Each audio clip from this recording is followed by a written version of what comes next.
ইসলামের অনেক বিষয় প্র্যাকটিক্যাল তালিমের জন্য, তার প্র্যাকটিক্যাল আমলি নমুনার জন্য হযরত ওয়ালা হারদুইয়া আবরারুল হক রহমতুল্লাহ আলাইহির মাধ্যমে হাকিমুল উম্মত রহমতুল্লাহ আলাইহির এই মেহনতের সিলসিলা চলছে এবং উম্মতের মধ্যে অনেক বিষয়ের, কোরআনের অনেক বিষয়ের প্র্যাকটিক্যাল তালিম এখানে চলে। কথা বলেন ঠিক না বেঠিক? আর কিছু বিষয় আছে যেই বিষয়গুলোতে দাওয়াত এবং তাবলীগের লোকেরাও সাইলেন্ট থাকে, মজলিসে দাওয়াতুল হকের লোকেরাও নীরব থাকে। এমন কিছু বিষয় আছে না নাই? নীরব থাকতে হয় কাজের সুবিধার্থেই, নীরব থাকা কাজের সুবিধার্থেই নীরব থাকে। কিন্তু কথা হলো সেই বিষয়গুলি তাহলে বলবে কে?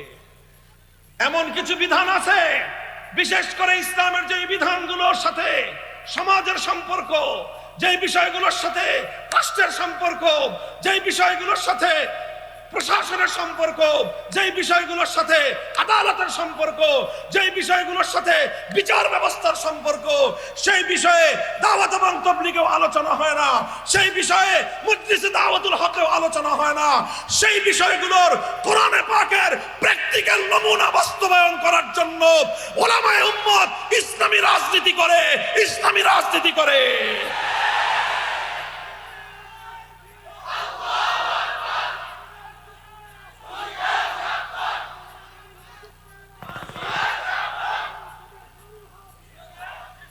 মুহতারাম হাজিরিন, এই জন্য দাওয়াত এবং তাবলীগ এটা যেরকম তালিমে হিকমতের একটা মারকাজ, মজলিসে দাওয়াতুল হক এটা যেরকম তালিমে হিকমতের আরেকটা মেহনত, ঠিক একই ভাবে আসিয়াসাতুল ইসলামিয়া, আসিয়াসাতুশ শারঈয়া, ইসলামী রাজনীতি এটাও ইসলামের অনেক বড় একটা অধ্যায়, যেখানে আল্লাহর কোরআনের অসংখ্য বিধানের প্র্যাকটিক্যাল বাস্তবায়নের জন্য মেহনত আর সংগ্রাম করা হয়।